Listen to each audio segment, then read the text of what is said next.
प्रसंग चल रहा है कि ओम तत्सत इति निर्देश है ब्रह्मण त्रिविध समर्थ है। उस सच्चिदानंद घन ब्रह्म का, परम अक्षर ब्रह्म के पाने का ये 3 मंत्र का जाप है। ये 3 मंत्र की मजदूरी है, साधना है। इस क्रियाओं के करने से परमात्मा मिलेगा। यानी जैसे औषधियां बनाई गई है कई जड़ी मिला करके, उसको खाने से रोग नाश होगा, ये समझना। इस मंत्र के जाप करने से विधि व दास से प्राप्त करके, अन्य वैसे नहीं अपनी मर्जी से या किसी सिरफरे से लेकर के इसका कोई लाभ नहीं होगा। अधिकारी बिना कोई भी कार्य सफल नहीं होता।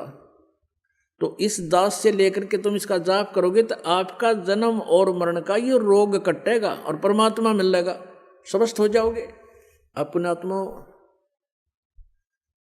8वें अध्याय के 5 और 7 में तो ये खुद कहता है, मेरा भजन कर, मेरा जाप कर, मेरा स्मरण कर। 8वें अध्याय के 13वें श्लोक में अपना मंत्र ओम बता रखे है। मुझ ब्रह्म का ओम मंत्र है, एक अक्षर का। और फिर 17वें अध्याय के 23वें श्लोक में उस सच्चिदानंद घन ब्रह्म के पाने का मार्ग है। ये तत् और सत्य गुप्त हैं, इससे ये काल परिचित नहीं है इन 2 मंत्रों से। इसलिए इसने ऑप्शन छोड़ दिया है 4थे अध्याय के 34वें श्लोक में कि उस तत्व ज्ञान को, परमात्म तत्व को, परमात्मा के बारे में विशेष जानकारी को तत्वदर्शी संतों से जाकर समझो, वो बताएंगे। तो ये कोड वर्ड है, ये दास बता सकता है। इस पृथ्वी पर किसी के पास ये मंत्र नहीं है। और किसी सिरफरे ने इस दास से प्राप्त करके और फिर वो कहीं बता भी देता है तो उससे कोई लाभ नहीं होगा, उसका भी नाम नष्ट हो जाता है, क्योंकि ये आध्यात्मिक मार्ग है।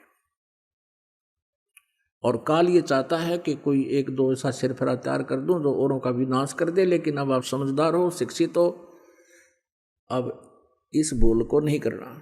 अनधिकारी से ये प्राप्त करके मंत्र अपना जीवन नष्ट ना करना।